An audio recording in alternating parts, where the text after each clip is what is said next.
morning. Yes. Good morning, Yeah. Mr. Udwak. Awesome. An exciting conversation this morning. There's going to be a fine, stiff penalties meted out to visa overstayers in Nigeria. I mean, there is also an amnesty portal that has been put together for those who would take this opportunity with the portal. They will be saved, right? Their sins will be forgiven. But for those who do not take seriously this amnesty portal that the federal government has given to foreigners who have visa overstays, they will be charged a $15 fine every day, and they face a 10-year ban, they faced a 5-year ban, they face several stiff penalties. When we talk about matters like this, especially looking at against the backdrop of the discourse this morning, what would be your thoughts about this? Well, the thought is straightforward. Laws are good, amendments are good, sanction will be good for violators. But I think the bottom line we need to check first is, do we have the right set of personnel to execute these policies appropriately? Right. Do we actually have people in the Home Office or across the immigration system who are there because they desire or they are committed to defending the nation's integrity? Or are they there for money? Now, majority of people who have taken up employment just for the purpose of salary and earning may not be very efficient and effective in running out policies. But for the policies, I think that they are good. What we need to know is clearly the way Nigerians who go to other nations to hustle, let's use the word, there are also hustlers from other nations of the world in Nigeria. You want to make the hustling as legitimate as possible. Right. Now, for someone whose stay is illegal, whatever activity he gets involved with cannot be considered legal. And therefore, giving them an opportunity to regularize, I think, is good. Also, creating the e-platform, creating the clearance and pass platform for those who have overstayed, the amnesty platform, I would say they are good because that tends to streamline and make the process easy. However, we need to be sure that the portals so created would work for the good of the users, not that some people will still gang up and make it difficult or impossible. Make the portal available, no glitches. We will not be talking about issues of downtime. Right. So that you do not deprive the people who will genuinely want to regularize from regularizing. He says so far, and we'll start to crack down on foreigners who have overstayed their visas from August 1 of 2025. Now, here exactly is what's happening. The deadline for overstayers, foreigners who have overstayed their visas need to regularize their stay before August 1, 2025 or face stiff penalties. Overstayers will face a $15 daily fine and potential re-entry bans. The length of the ban depends on the duration of the overstay. 6-month overstay, 5-year re-entry ban. 1 year or more overstay, 10-year re-entry ban. And then the amnesty portal, of course, is the online immigration amnesty portal launched to help foreigners regularize their stay before the penalties kick in, right? And then the window ends on July 31 of 2025. Okay, so the Minister of Interior, Olubiyestay, especially potentially leading to financial and emotional distress. I mean, but as a country, we have had the issues of, we have a history of immigration challenges. And this is not a fight that has just started with the Tinubu administration. If you recall, from the very beginning of this discourse, it is an ongoing process. Hence, the question that will be on the minds of Nigerians will be that is this crackdown on foreigners who have overstayed their time here, will it, how will the government balance the need to enforce immigration laws with the potential economic impact on the country? And if you look at it from the social perspective, are there support systems that will be put in place to assist foreigners who may be affected by the crackdown? Do you think that all of these has been thought out? I think creating an amnesty window is making way for as many as might have been in default to be able to regularize. Now, those who will decide who will fail to regularize by their own negligence, I wouldn't call them friends of the nation. The fact that you are building the economy of the system doesn't necessarily make you a friend of the nation if you will not obey the laws and orders in the land. So you should desire to have law-abiding investors and not outlaws. For some of those who are not regularized, are you actually sure of what income they are earning in the nation? And are they paying commensurate tax? If they are not properly documented, how are you even sure that their activities are legal? How do we get to know that what some of them will import as raw materials are for industrial use and not for insurgency? So basically, if you ask me, there is no option to having them regularize their stay. And the truth is that those who will not obey the law of the land, those who will not abide by what the nation needs them to do, they are not so much needed in the system because they will be there only to create distortions and disturb proper planning. But my worry is this. A platform has been created. Have we tested the resilience of the platform to be able to do what it is planned for? Have we made process in place to ensure that some anger-ons and some lay-bys and some middlemen will not hijack the process to make money? Because like we did said, a lot of people get on jobs in Nigeria not because they want to do the job, right, but because they want to earn.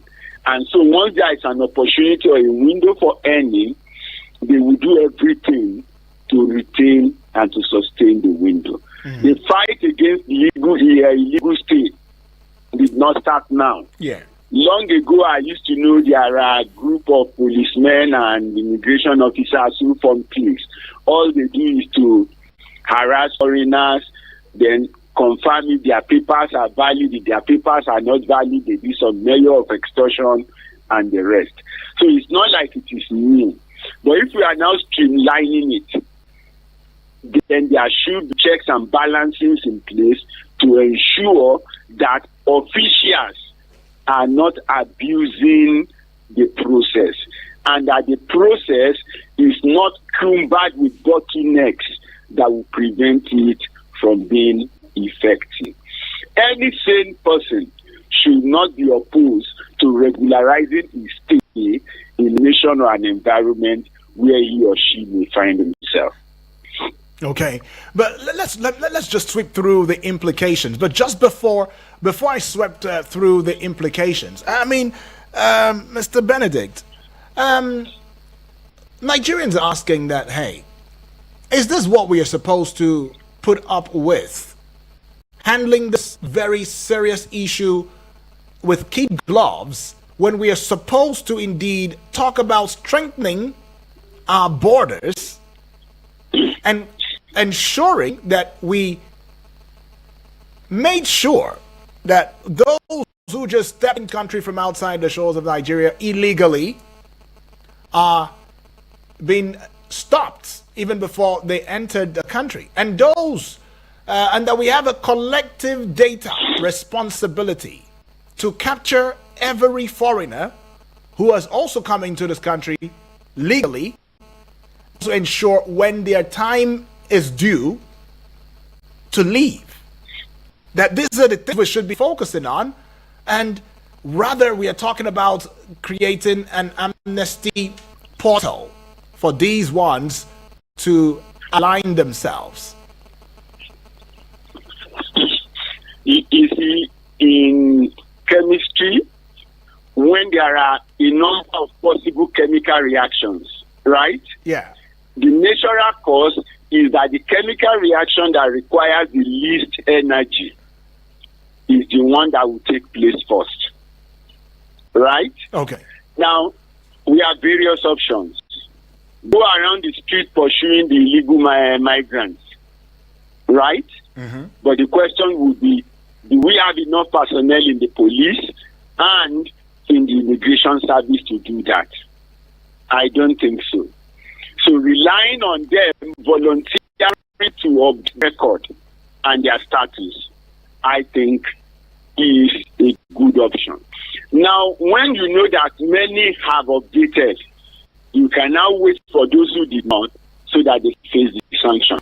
But when you come to the border, yes, the border is porous, but you would also realize that majority of West Africans, the people who come in through the border are more from West Africa.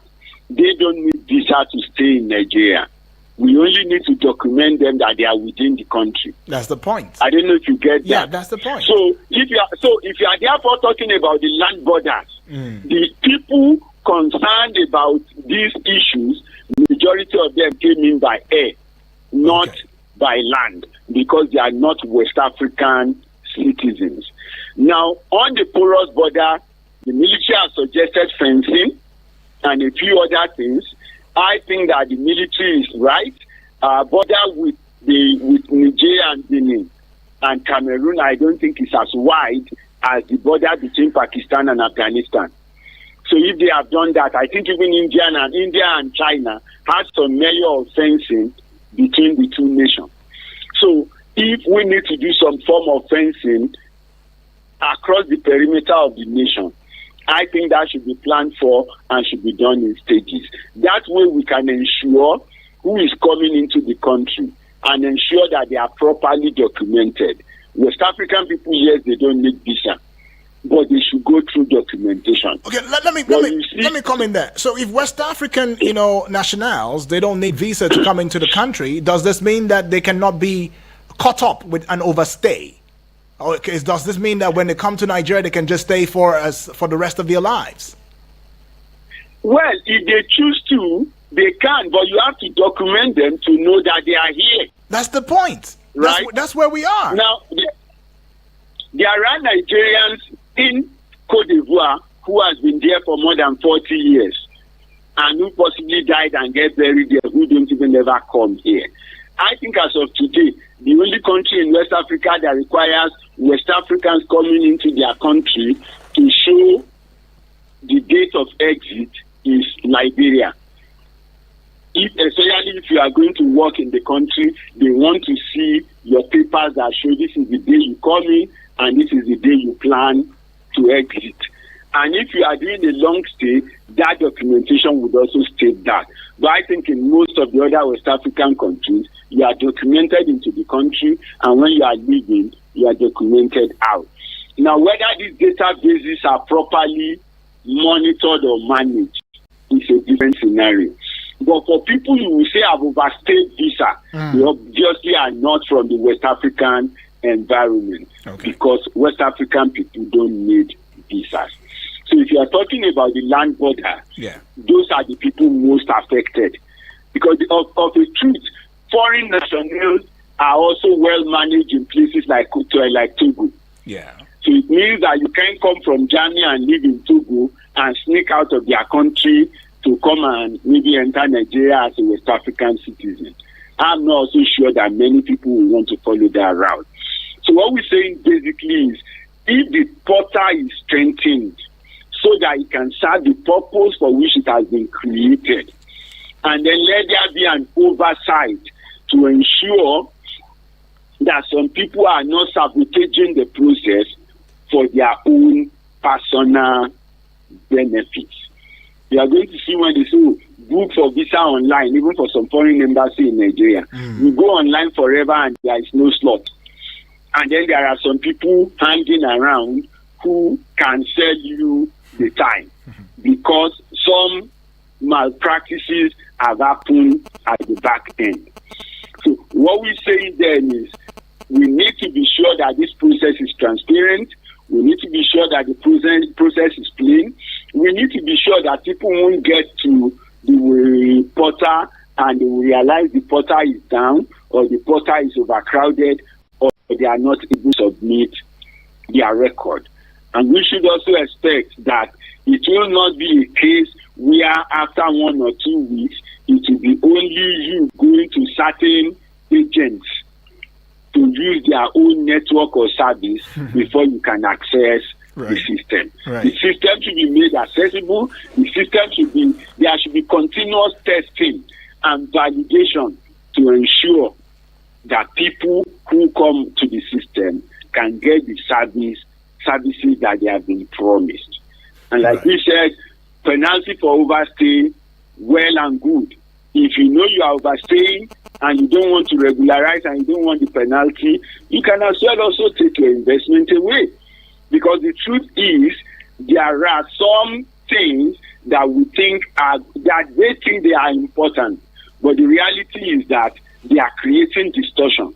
If we cannot include you in our plan, if we cannot plan for your existence, then we really don't need you around. But because the system should work and respond to proper planning. Let me ask you a quick question. Don't you think that the way that we perceive ourselves is exactly how, or the way that we handle issues in Nigeria and the way that we perceive ourselves and the picture that we promote of ourselves is why we are also being treated inhumanely in other parts of the world?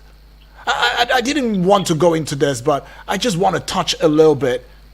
The way Nigeria, the recent issue with Nigerians in Ethiopia is one that it doesn't seem as anybody is talking. The way that we are treated in other parts of the world, when we overstay visas and all of that, we're bundled back home. There's no time to say, oh, come on, we're giving you this amnesty period. We want to give you a grace, so you can align yourselves. I mean, it doesn't seem as though we've been fairly treated the way we are putting up these policies. Now, I'm not saying that this policy is wrong or is out of place, but I'm saying that what is the body language that we are sending out to the international community when we effect and enact policies like this? And then if we come back to looking at it critically, the penalties and the surcharges they may generate revenue for the government, but wouldn't they deter foreign investment and talent? I mean, the crackdown, it may also lead to increased scrutiny of foreigners in Nigeria, especially potentially affecting their lives and livelihoods. The penalties on re-entry bans may also strain diplomatic relations with other countries. And here we are begging for diplomatic relations with other countries of the world.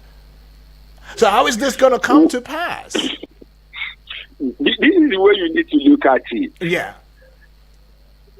People keep saying, no, Nigerians are this and that, treated all over the world. Yes. But do you still know that as we speak today, Nigerians are still one of the most traveled citizens of the world? Okay. Is that correct? Very well.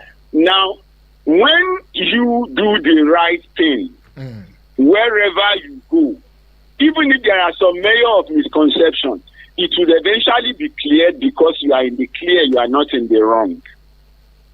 Now, the truth is that a lot of Nigerians, check what we do when we get to the traffic light.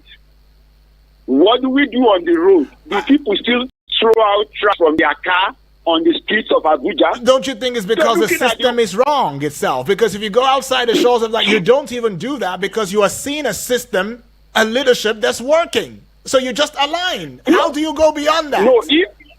No, even the streets that are clean in Abuja, that you should see it as clean, and there are places marked designated, just being in Wusetu and Maitama, you still see people throw trash out of their car. So what I'm saying in essence is we have a lot of outlaws coming out of Nigeria. And so when many of them, the things they do here, they may do close to it when they go outside. And because it's a Nigerian and you're Nigerian, the chances that they want to look at you from the prism of the guy that is misbehaving is possible. Now, I am not justifying that prism, right, or that paradigm of looking at us, but the reality is that when you also do what is right, wherever you get to, people know that, hi, this one, yes, is different from the one I saw before who was lawless. Mr. Now, for some of those countries also, they already have their data, they have their records. So some of the data system, some of the electronic system we are just setting up now, they have done it several years ago. And I'm sure that when they were in the process of building up those things also, there were rooms for amnesty, there were room for several other at that time. So we are just getting there. We cannot start from where they are. We should move from where we are to where we should be. Okay. Let me put a peg to your thoughts. You mentioned something about doing the right thing. There is a right thing I need to do too. When we come back, of course, we will get to hear from the family members and what they think about this process. All right, that's Mr. Benedicto Lalekon Agunloye. We'll just go head out, pay some bills. We'll be right back. Don't go away. Eagles 102.3 Abuja. Tap in and turn it up all day. This is Beyonce. Hey, it's Lil Nas X. Hi, I'm Harry Styles. Dude, this is Burna Boy. Playing the artists you love. Eagles 102.3.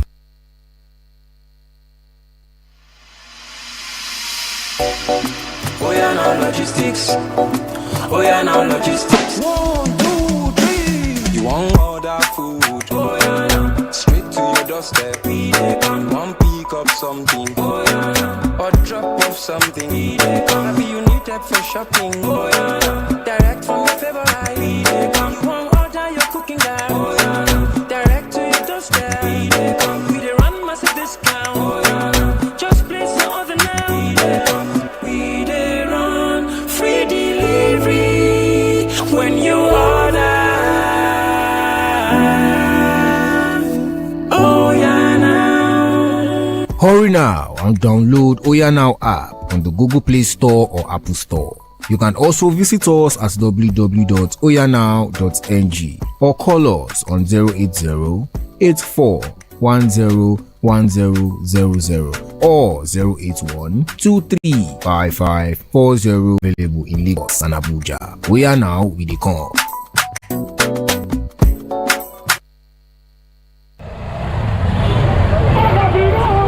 This is Nigeria, where every new day brings a fresh chance to dream bigger, push harder, and live confidently. But true confidence is more than hope. It's knowing that no matter where you are, no matter who you are, you're protected, empowered, and ready for the journey ahead. At Sanlam Alliance, we believe confidence isn't just for a few, it's the right of everyone. That's why we have come together, uniting the strength of a Pan-African giant and a global leader to give you the financial protection and solutions you need to succeed. Because when we come together, we protect more, we achieve more, and we all rise together. Sanlam and Alliance is now Sanlam Alliance. Sanlam Alliance. Live with confidence. Things they happen for our community, eh? Now I can recoup back all the money I have spent on this annoying family. Hey, yeah. That woman own don't finish. My dear, let's go and greet them, okay?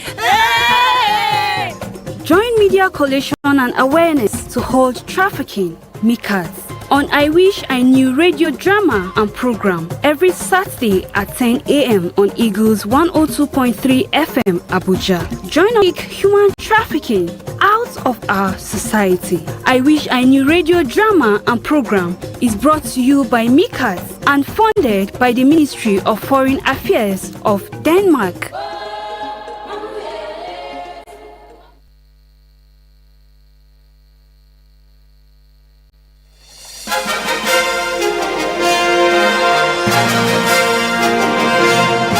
And yes, we're back. This is the Eagles Morning Rises Breakfast. Yes, this is the Outlook, where we talk politics and current affairs.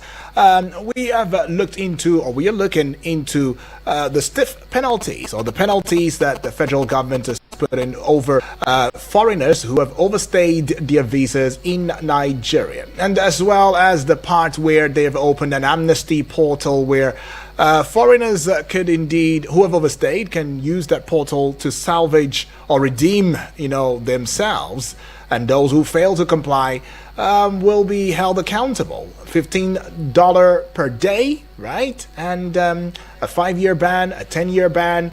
That's a lot, yes. But then some say it is the federal government's been lenient, on these foreigners who have overstayed their time, because if Nigerians were to be in the picture, let's say it was another country and Nigerians were the ones who have overstayed, it would have been a different conversation entirely. But then others are saying that we should not, because we should not join the bandwagon to do evil. If the bandwagon of countries have maltreated us in any ways possible, we could better, right? By doing the right thing, regardless. But yeah, give us that call. Let's hear from you. Go straight to the point. It's going to be a quick conversation, though. Our guest has also given, some thoughts into the matter. And just to let you in on the fact that the Minister of Interior, Lubumi, is indeed the one pioneering this particular process, though. Let's go take this one. Hello, we'll take yet another call coming from you. Hello, good morning. Bibi, my name is Sek. Oh, good morning to you. How are you? Bibi, very well, thank you. Where are you calling from? Happy New Month. Yes, Happy New Month to you, Bibi. I greet our guests. I greet our caller today. Right. Although I no put mouth this morning. Odi, are you a army? Because this cloth where you wear now, you do like say you be army for Nigeria now. I don't understand. All right, Bibi. See, Yeah. Bibi bless you from Otako. I say, may I ask our president?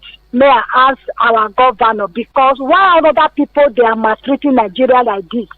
We know even very well we have. But if another outside country or Chinese or they call for our own, we go take them as egg. We go carry them as egg. We go papa them. We go send security to guide them. We go send army to guide them, to protect them. But when we come for Nigeria, we go another state.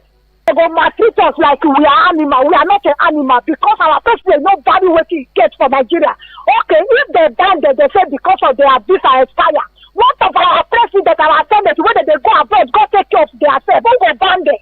Who go ban them? Now, not our money that they carry, go another place, go develop for them. Okay. But our children now, when they are finding their daily bread, they say they are visa because we expire. Are they thief there? They are not a thief. They are not an animal. All right, please, make them do the needful what they're supposed to do. Make Nigeria do the needful. Okay, Bibi, I get that. Bibi, I think you're missing a point out, though. But I understand, some of your concerns. But then, if leaders and politicians stepped out of the shores of Nigeria for medical treatment or whatever it is within a specific time, and it is as the visa requires. So they wouldn't overstay their visas. They'd come back home, right? So that's very legit. And for Nigerians who would go to another country and overstay their visas, that's illegit. It's not legit. It should not even be encouraged. Yeah, but then I understand the part where you say it does not mean that they must be treated as criminals. The inhumane treatment is where the problem is, or the concern is. Right. Okay, so I get that part, Bibi. I just wanted to clear the air on that. Yeah? Well, we're still talking about these issues, and you already see how we're already feeling about matters like this. We'll just take one more call and call it a close. Hello, good morning. All right, that's a miss again. What's wrong with the line? 0907-353-0044 is that number to call. The other number is 0908-766-8888. And the WhatsApp portal number is 0909-705-4450.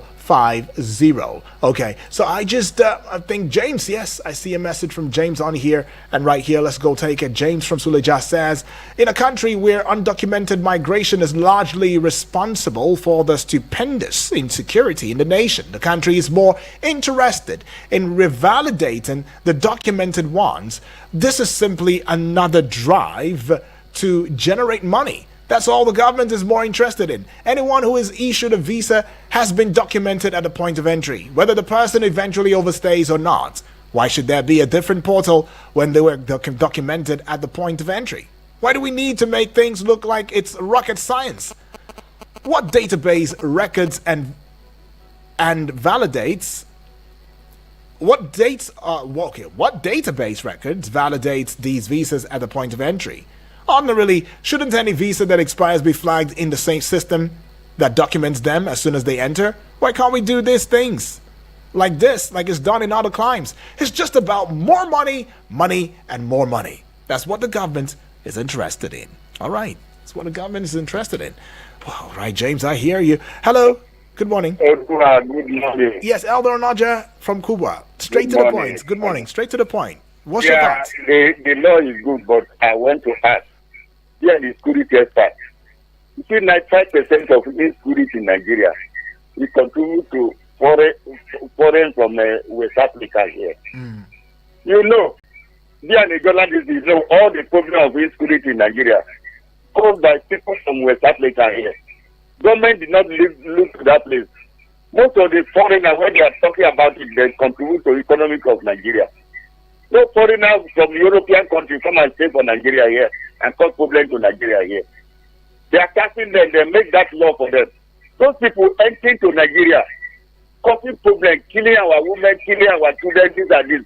Because maybe they come because they speak one language or belong to one religion, they allow them to destroy Nigeria. Okay, what the government do about the part of them? The place of those who can contribute to our economy of Nigeria. That's my question. Thank you very much. All right.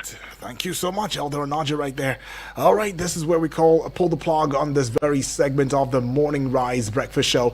But don't worry. At exactly 10 o'clock, we will bring down the steam just a little bit so you don't have to blow the roof. Because if you think about matters that concern the country and all, I mean, it could be very, very heartbreaking. But then we try to make sure that we keep hope alive and ensure that we stay positive. But then there is a conversation that was here at the 10:40 hour, okay, 10:40 hour time. You best want to keep your ears out. We'll be having Dr. Piper is going to be here. We'll look into the Nigerians being jailed in Ethiopia. What is their crime? What did they do? I mean, for just passing through your airport, your country, and so that they can make the next transit and all? Is that why you're jailing them? Or is there something else or something more?